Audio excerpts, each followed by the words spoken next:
Hello guys, ഞാൻ വീണ്ടും ഒരു ലോങ് വീഡിയോ ആയിട്ട് എത്തിയിരിക്കുകയാണ്. നമ്മളിപ്രാവശ്യം എത്തിയിരിക്കുന്നത് നെന്മാറ പെറ്റ്സ് പാർക്കിലേക്കാണ്. കയറി ചെല്ലുമ്പോൾ തന്നെ നല്ലൊരു അറ്റ്മോസ്ഫിയറാണ് കേട്ടോ. മീനുകളുണ്ട്, അതിന് ഫീഡൊക്കെ ചെയ്യാം. പിന്നെ ഇക്വാന കാണുമ്പോൾ തന്നെ പേടിയുണ്ട്, കടിക്കോ മാന്തോ എന്നൊക്കെയുള്ള നല്ലൊരു പേടിയുണ്ട്. പിന്നെ ഈ പുള്ളിക്കാരിക്ക് കടിച്ചാലും ശരി മാന്തിയാലും ശരി ഒരു സാധനത്തിനും പേടിയില്ല. അതുകൊണ്ട് അവൾ കയ്യിൽ മേടിച്ചു നോക്കുകയാണ്, കടിക്കാൻ മാന്തോന്ന് ഇല്ല എന്ന് കണ്ടതും പിന്നെ അവൾ നേരെ പോണതും ഉമ്മാൻ്റെ അടുത്തേക്കാണ്, ഉമ്മാൻ്റെ കയ്യിൽ ഏൽപ്പിക്കാൻ. പിന്നെ ഉമ്മാക്കുള്ള പിടിവലിയായി.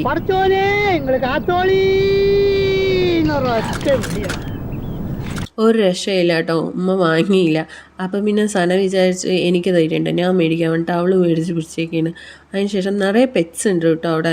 ആ മങ്കീനെയൊക്കെ കണ്ടില്ലേ, അതിനെയൊക്കെ ആദ്യമൊക്കെ നമ്മുടെ കയ്യിലേക്ക് വെച്ച് തരുമായിരുന്നു. പക്ഷേ ഇപ്പം ആൾക്കാർ ഓരോരുത്തരും എടുത്ത് പിടിയും വലിയൊക്കെ ആയിട്ട് അതിന് ശരീരം വേദന കാരണം അങ്ങനെ ഇണങ്ങണില്ല എന്നാണ് അവിടെ നിൽക്കുന്നവർ പറഞ്ഞത് കേട്ടോ. പിന്നെ ഇപ്പോൾ കണ്ടാണ് മെർലിൻ, അത് ഫീഡിങ് ടൈം ആയതുകൊണ്ട് ഫീഡ് ചെയ്തുകൊണ്ടിരിക്കണം. അതുകൊണ്ട് തന്നെ ചെറിയ ബേഡ്സിനെയാണ് നമ്മുടെ കയ്യിൽ പിടിക്കാൻ കിട്ടിയിരുന്നത്. അതും നല്ല സമയമെടുത്താണ് കിട്ടിയിരുന്നത്, കാരണം നല്ല തിരക്കുള്ള ടൈമായിരുന്നു. ഓരോരുത്തരുടെ കയ്യിലേക്ക് മാറി മാറി വരുമ്പോഴത്തേനും കുറച്ച് ടൈം എടുത്തു, എന്നാലും കുഴപ്പമില്ല. പിന്നെ ഹോഴ്സ് റൈഡിങ് ഉണ്ടായിരുന്നു കുട്ടികൾക്ക്, അതും ഒരു എക്സ്പീരിയൻസ്. അവരിനെ ഓരോരുത്തരെയും കയറ്റി വിട്ടു. അവർ ഒരു ചെറിയൊരു പോർഷനേ ഉള്ളൂ ഒന്ന് കറങ്ങി വരാൻ, എന്നാലും അവർക്ക് അതൊരു എക്സ്പീരിയൻസ് അല്ലേ എന്ന് കരുതി. പിന്നെ അടുത്ത ആളും കയറിയിട്ടുണ്ട്, കാരണം ഓരോ ടൈം എടുക്കണം നമുക്ക് മറ്റുള്ളവരുടെ കയ്യിൽ നിന്ന് നമ്മുടെ കയ്യിലേക്ക് ഇട്ട്. എല്ലാവരും വെയിറ്റ് ചെയ്ത് നിൽക്കുകയല്ലേ. ഇക്വാനാസിൻ്റെ തന്നെ പല വെറൈറ്റീസ് ഉണ്ട് കേട്ടോ അവിടെ. എന്തായാലും പെറ്റ്സ് ലവേഴ്സ് മസ്റ്റ് വിസിറ്റ് ചെയ്യേണ്ട സ്ഥലം തന്നെയാണ് കേട്ടോ. 150 റുപ്പീസിന് എന്തായാലും വർത്ത് തന്നെയാണ്. നമ്മൾ ഓരോ അനിമൽസിനെയും പിടിക്കുമ്പോൾ വേറെ വേറെ പ്രൈസ് കൊടുക്കേണ്ട ആവശ്യമൊന്നുമില്ല കേട്ടോ. പിന്നെ നമ്മൾ ഇവിടുന്ന് അടുത്തത് നടന്നു ബേർഡ്സിന് തന്നെ ഭയങ്കര വെറൈറ്റീസ് ഉണ്ട്. ഒട്ടകപ്പക്ഷിയുടെ അടുത്താണ് എത്തിയത്. ലോകത്തിലെ ഏറ്റവും വലിയ പക്ഷിയാണ് ഞാൻ. എനിക്ക് 9 അടി പൊക്കമുണ്ട്, 9 അടി. അമിതാഭ് ബച്ചൻ പോലും ഇല്ല അത്രയും പൊക്കം, അണ്ടർടേക്കറിന് പോലും ഇല്ല. പിന്നെ എൻ്റെ മുട്ട ലോകത്തിലെ ഏറ്റവും വലിയ മുട്ടയാണ്. പിന്നെ അവിടെ നിന്ന് കണ്ട് കുട്ടികൾക്ക് കളിക്കാനുള്ള ചെറിയൊരു സ്പേസാണ്. അവിടെ നല്ല രീതിയിൽ തന്നെ കുറച്ച് നേരം കുട്ടികൾ കളിച്ചു. പിന്നെ അവിടെ നിന്ന് പോകുന്നത് നല്ല നല്ല പെറ്റ്സുകളിനെ കാണാനാണ്. കുറച്ച് വലിയ പെറ്റ്സുകളുണ്ടായിരുന്നു, എമു, കുതിര, പിന്നെ കോഴികളിനെ കാണാൻ തന്നെ ഭയങ്കര രസമുണ്ട് കേട്ടോ. പിന്നെ പശുക്കുട്ടികൾ, കുഞ്ഞു പശുക്കൾ, അതത്രേ വളരുള്ളൂ എന്നാണ് പറഞ്ഞത്. ഇതിൽ കൂടുതൽ ഇനി അത് വളരില്ല. കാണാൻ തന്നെ ഭയങ്കര ക്യൂട്ടായിട്ടുണ്ടെന്നല്ലേ. എല്ലാവരും അതിനെ തൊട്ടും തലോടിയൊക്കെ നടന്നുകൊണ്ടിരിക്കുകയാണ്. കുട്ടികൾക്ക് ഭയങ്കരമായിട്ട് എക്സ്പീരിയൻസ് തന്നെയായിരുന്നു കേട്ടോ. ആരും നമ്മളെ സോറി കേട്ടോ, ത്രോട്ട് പ്രോബ്ലം ഉള്ളത് കൊണ്ടാണ് ആ വോയിസിൻ്റെ ചെറിയ വേരിയേഷൻസ് വരുന്നത്. ശരിക്കും പറഞ്ഞാൽ വീഡിയോ എഡിറ്റ് ചെയ്ത് വെച്ചിട്ട് കുറച്ച് ദിവസമായിട്ടുണ്ട്, പക്ഷേ ഈ ത്രോട്ട് പ്രോബ്ലം കാരണം വോയിസ് ഓവർ കൊടുക്കാൻ പറ്റിയിട്ടുണ്ടായിരുന്നില്ല. അതുകൊണ്ടാണ് ഇന്നെങ്കിലും വോയിസ് ഓവർ കൊടുത്ത് ഒന്ന് അപ്ലോഡ് ചെയ്യാം വീഡിയോ എന്ന് വിചാരിച്ചിട്ട് വന്നതാണ്. പക്ഷേ അപ്പോഴും ഈ കണ്ടിന്യൂസ് ആയിട്ട് സംസാരിക്കാൻ പറ്റണില്ല. പിന്നെ നമ്മൾ ഇതിലേക്ക് തിരിച്ചു വരികയാണെങ്കിൽ ബേർഡ്സിൻ്റെ തന്നെ ഒരുപാട് വെറൈറ്റി ഐറ്റംസ് ഉണ്ടായിരുന്നു കേട്ടോ. ഈ പ്രാവുകളുടെയൊക്കെ ഇത്രയും വെറൈറ്റീസ് ഞാൻ കണ്ടിട്ടില്ല കേട്ടോ. ഞാൻ ആദ്യമായിട്ട് അങ്ങനത്തെ പ്രാവുകളിനെ കാണുന്നത്. ഞങ്ങളുടെ വീട്ടിലുണ്ടെങ്കിലും ഇങ്ങനെയൊന്നുമില്ല, സാധാ പ്രാവുകളേ ഉള്ളൂ. അപ്പോൾ അതിൻ്റെ ഒരു എക്സൈറ്റ്മെൻറ്റിൽ ഇങ്ങനെ നടന്നുകൊണ്ടിരിക്കുകയാണ് കേട്ടോ. ചില പെറ്റ്സിനെയൊക്കെ കണ്ടിട്ട് അതെന്താണെന്ന് പോലും തിരിച്ചറിയണില്ല. എനിക്ക് എലിയാണോ മൊയിലാണോ എന്തോന്ന് ഈ കാണുന്നതെന്നൊന്നും അറിയണില്ല. ഈ കാണുന്നതും എന്താണെന്ന് എനിക്കറിയില്ല. ആർക്കെങ്കിലും അറിയാമെങ്കിൽ കമൻറ്റ് ചെയ്യൂ കേട്ടോ.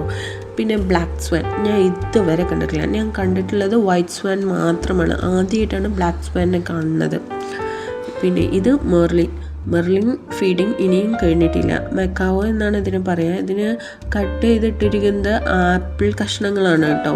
എല്ലാവർക്കും ഫീഡിങ് ടൈം ആയിരുന്നു. ഈ ലവ് ബേർഡ്സിനെ പിന്നെ കുറേ കയ്യിൽ എടുക്കാൻ നോക്കി, ഫുഡ് കാണിച്ചിട്ടും എല്ലാം. അത് കയ്യിലേക്കൊന്നും പറന്ന് വന്നില്ല. കാരണം എന്താണെന്ന് വെച്ചാൽ ഒരുപാട് പേര് വന്ന് അവർക്ക് അതങ്ങോട്ട് ഇഷ്ടമാവണില്ല തോന്നുന്നുണ്ട്. പിന്നെ കോഴികൾ, എന്ത് ഭംഗിയായി കോഴികളെ കാണാനില്ലേ. പിന്നെ ഈ കൊമ്പുള്ള ആടിനെ കണ്ടിട്ട് അവൾക്കൊന്ന് തൊട്ട് നോക്കണം, പക്ഷെ കുത്തൂ എന്നുള്ളൊരു പേടിയുണ്ട്. എന്നാലും അവളതൊന്ന് തൊട്ട് നോക്കി. നല്ല രസമുള്ള സ്ഥലമാണ്. പിന്നെ ഇവിടെയൊക്കെ കണ്ടെങ്കിൽ എനിക്കൊരു നെഗറ്റീവായി തോന്നിയത് ക്ലീനിങ്ങിൻ്റെ കാര്യത്തിൽ കുറച്ചുകൂടെ എഫേർട്ട് ഇടാമെന്ന് എനിക്ക് തോന്നി. കാരണം ഇതിനകത്ത് മീൻ കിടപ്പുണ്ട്, വലിയൊരു മീൻ തന്നെയാണ് കിടക്കുന്നത്, പക്ഷേ കാണാൻ കിട്ടാനില്ല. കാരണം ആ ഒരു ക്ലീനിങ്ങിൻ്റെ അപാകതയാണ് ആ കാണുന്നത്. പിന്നെ ഉമ്മ ഇപ്പോഴാണ് ഒരു പക്ഷീനെ എടുത്തത് തോളത്ത് കയറ്റിയിരിക്കുന്നത്. ഉമ്മ എത്ര നേരം മാറി മാറി നടക്കുകയായിരുന്നു. പിന്നെ നമ്മുടെ മെർലിൻ ഫീഡിങ് കഴിഞ്ഞ് വന്നിട്ടുണ്ട്. ഇപ്പോഴാണ് നമ്മുടെ തോളത്തേക്ക് കിട്ടിയത്. മെർലിന്ന് അവരെ വിളിക്കുന്ന പേരാട്ടോ. ഇവർ പിന്നെ ഒന്നിനെയും തൊട്ടുപോലും നോക്കാണ്ട് അപ്പുറത്തേക്ക് മാറി നിൽക്കുകയായിരുന്നു. ഉമ്മ പിടിച്ച് വലിച്ച് തലയിൽ വെച്ച് കൊടുത്തേക്കാണ്. അപ്പോഴും പറയണേ തലവേദന എടുക്കണേ. ഈ പുള്ളിക്കാരിക്ക് പിന്നെ ഒന്നിനെയും പേടിയില്ലല്ലോ. കുതിരപ്പുറത്ത് കയറ്റിയാണ് ഈ കരച്ചിൽ കരയണത്.